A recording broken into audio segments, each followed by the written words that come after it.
take a look at the Garmin site that I just put on for the hunting season. Talk a little bit about the site picture, the pluses, minuses, how to set it up, and then just give my kind of generalized thoughts on the matter, I suppose.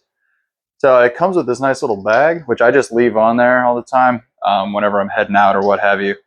It leaves you a little unprepared should you have an encounter with whatever you're hunting at the time on the ground, but it keeps you safe from brush and then getting water, dirt, or whatever, mud on any of the viewing components. So that way when I get up into the tree, take that off, it's fresh, new, and not covered in some sort of sticky mess or what have you, which out here walking around in the rain and stuff like that does tend to happen.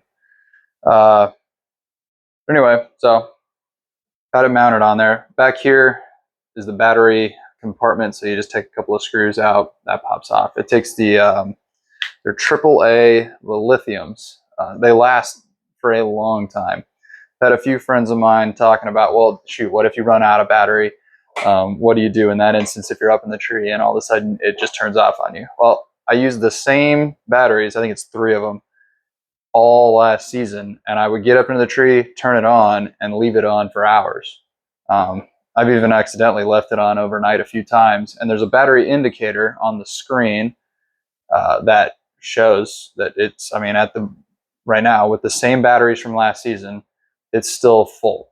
So it obviously doesn't use a whole lot of battery when it's just sitting there in the standby. Now, like, it will use a battery when you start to range, and stuff like that. And it tells you, you get like 12,000 ranges off of 3 AAA lithium batteries. So I imagine I'll probably go the majority of this season without having to swap the batteries out from last season. So pretty impressive. At any rate, yeah, so the 3 AAA lithiums that go inside of there. The mounting is kind of interesting because when you're looking down through the viewing window, I'll give you the face on here. So when I'm looking through on the opposite side of this, what I'm seeing when I push down on my trigger button, which I have mounted down here where I'll draw, where I have my hand at, from my angle, I see, as I hold the trigger button down, a dot and then a green circle. So red dot, green circle. The red dot is a fixed point in the screen. The green circle will move based on where the front of your sight is facing. So if I have the sight canted to one side, that green dot will follow, but the red dot will stay there. My job is to, when sighting it in, to align that green dot with the red circle so that the green circle is encasing the red dot. That means that the range finding component and the sight are all set in the same direction, so that when I'm ranging, I don't have to try and angle the bow, either which way to get the rangefinder on it. I know that at draw, where I naturally hold at, the red dot and the green circle are lined up. That means whatever the red dot is on, the rangefinder is also on. That's a little bit tricky setting that up. It's even trickier trying to show you how to set it up here, but I'll do my best. So you have normal side to side and then up and down adjustments here. I don't have the micro adjustments. If you get the Xreo, the one tier up, basically, this is just kind of the basic Garmin Xero, and then there's another tier up that has micro adjustable components to it. This is just Allen key, move it up and down. A little bit of a pain, but most of my adjustments are done through the electrical component as opposed to mechanic or the manual component. So I just get it generally where I need it. That is the exception being when I'm actually lining up that green dot and that red arrow, because that is a manual adjustment all the way. So this little ramp that I have right here, my finger on, as I move the sight up the ramp or down the ramp, it will adjust that green dot, but not the red the red dot.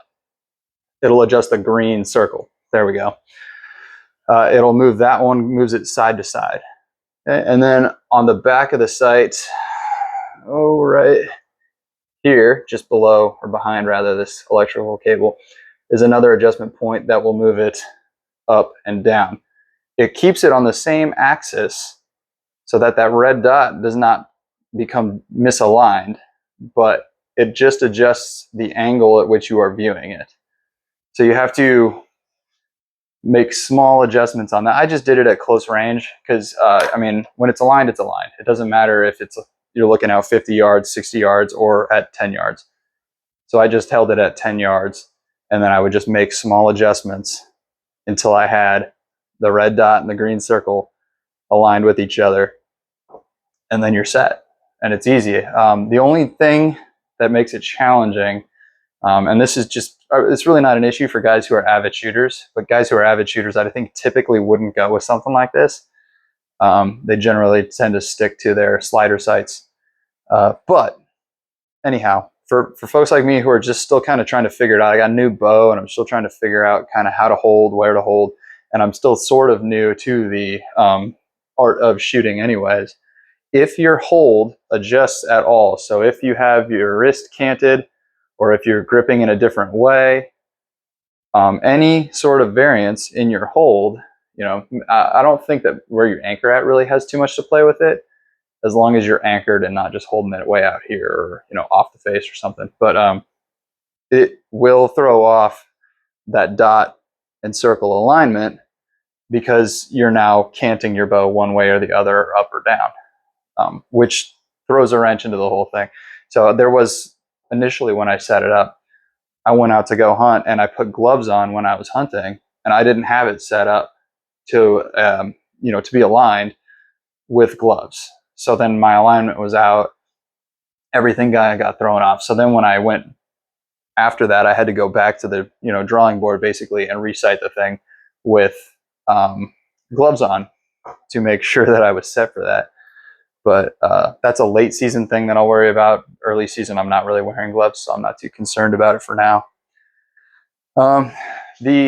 Getting the actual sight, my table's moving around. I mean, getting the actual sight, like the red dots, the what do you call them?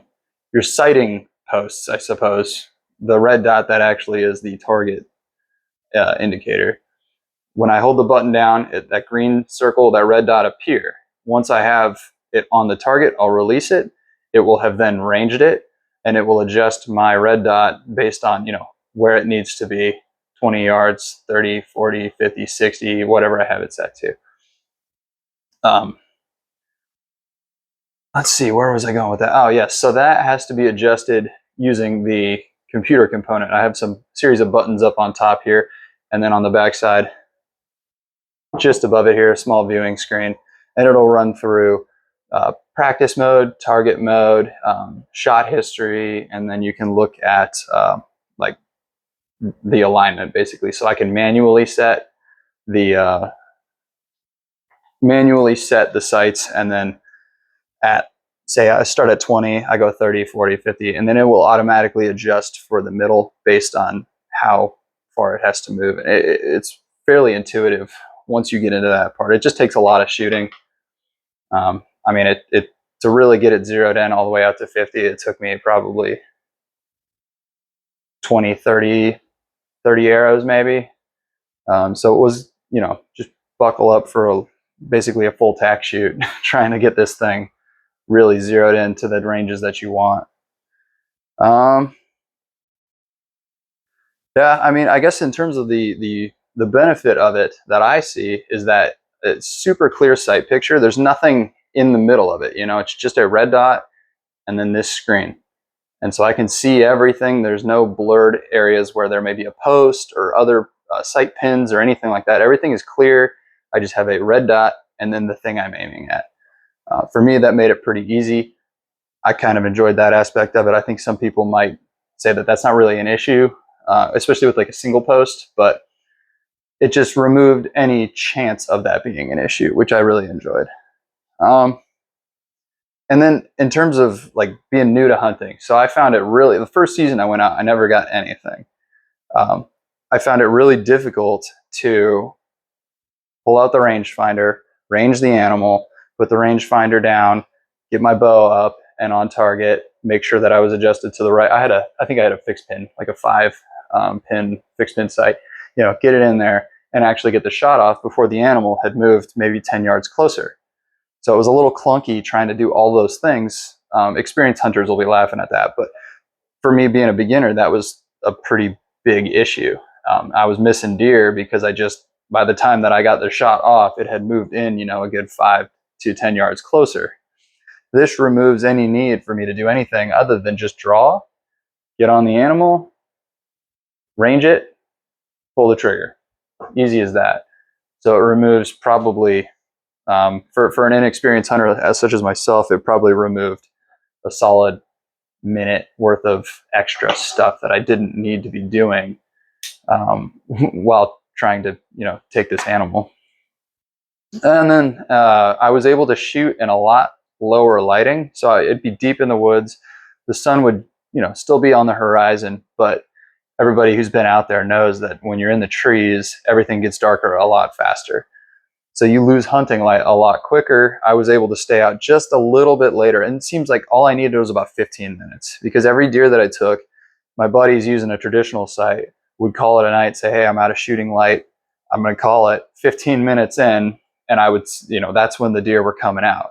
So I had that extra opportunity, that extra, not light, but extra boost, I guess, using the red dot sight on there to give me that time out there to get those deer. So the 2 deer that I took last season were ones that were taken right at the edge, where everyone else would have called it. I was able to get the shot off because of this clean sight picture and how that red dot works. I can dim it down so that it's very faint so it doesn't bleed out the animal in the background.